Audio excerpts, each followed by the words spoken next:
इन्फोसिस, जो कि ऐसा बेहतरीन शेयर है जो कि नाम सुनते हैं हार्ट अटैक आ जाता है बंदे को। तो हेलो इन्वेस्टर्स, स्वागत है आप सभी का एक और वीडियो में। तो बात करने वाले हैं इन्फोसिस शेयर के बारे में। तो इन्फोसिस ने फिर से यहाँ पे गिरावट देखने के लिए मिली, लगभग 0.76% के आसपास की गिरावट। फिर उसके बाद 5 दिन में लगभग 2.91% के आसपास की गिरावट। निफ्टी फिफ्टी को गिराना है तो लगभग यार इन्फोसिस को गिराना बहुत ज़रूरी है, तो फिर तो यार मार्केट को गिरेगी। लेकिन फिर भी आज पॉजिटिव रही और उसके बाद लगभग IT सेक्टर यहाँ पे डाउन रहा है।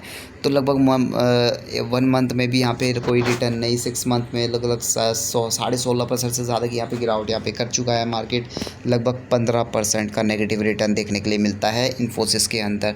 तो क्या ये बरकरार रहेगी? तेज़ी होगी? कब होगी? कितना हो सकता है तेज़ी? क्या जुलाई के महीने में क्या ऐसे ही रहेगा क्या मार्केट? लगभग 6.52 लाख करोड़ के आसपास का यहाँ पे मार्केट कैप रह चुका है। तो क्या तेज़ी होगी? तो सबसे पहले हम चार्ट पर चलते हैं। इन्फोसिस का जो चार्ट पैटर्न है भाई, बिल्कुल मतलब मैं ऐसा बताऊं तो लगभग इस चार्ट पैटर्न में बहुत बड़ी गड़बड़ी हो चुकी है भाई। ना ही एक सपोर्ट एक तरीके से ट्रेंड लाइन बनती है, क्योंकि भाई जब आता है बड़ा प्लेयर घुमा देता है, जब आता है गिरा देता है। तो यहाँ पे तो भाई एक तरीके से यहाँ पे तुक्का ही चल रहा है लोगों का, तुक्का ही चल रहा है। एक सपोर्ट रजिस्टेंस बना बनू के यही चल रहा है। फिर वापस मार्केट घूम फिर के इसी पे ही आ जाती है। देखो मार्केट फिर उसके बाद तेज़ी लिखाई, फिर उसके बाद एक आने की फिर से कोशिश करी थी, फिर उसके बाद तेज़ी, फिर उसके बाद यहाँ पे, फिर उसके बाद एक गैप दे दिया, फिर उसके बाद एक गैप को फिल करके ऊपर चली गई, पता नहीं क्या हो गया। फिर उसके बाद सडनली फिर से एक गिरावट देखने के लिए मिल गई, फिर आया, फिर एक गैप को फिल कर दिया, फिर आया, फिर वापस इस रेंज के अंदर गिरावट कर दी। अब ये सपोर्ट है, ठीक है। अब ये तो देखो ये सपोर्ट ही है, सपोर्ट के सामने खड़ा है मार्केट। लेकिन गैप अप ओपन होती है, फिर से एक 1600 रुपये पर जाता हूँ मार्केट आएगा।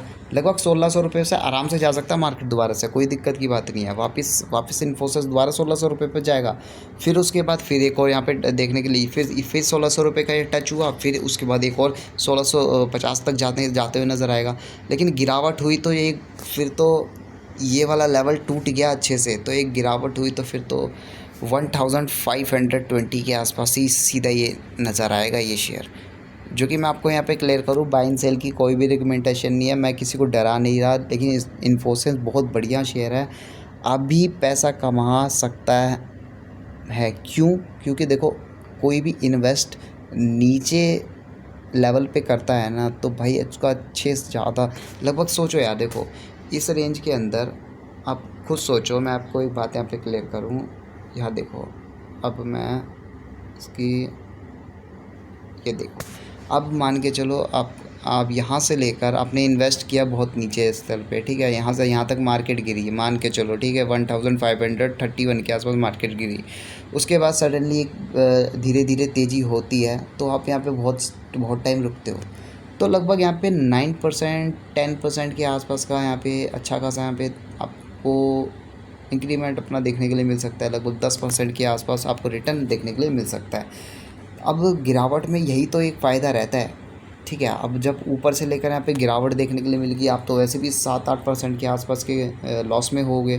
तो अभी बेचने का कोई बात, क्या एवरेज कर सकते हो? देखो अब वो आपके ऊपर है एवरेज करना, कि मैं अपने मुँह से नहीं बोल सकता कोई भी चीज़, ठीक है।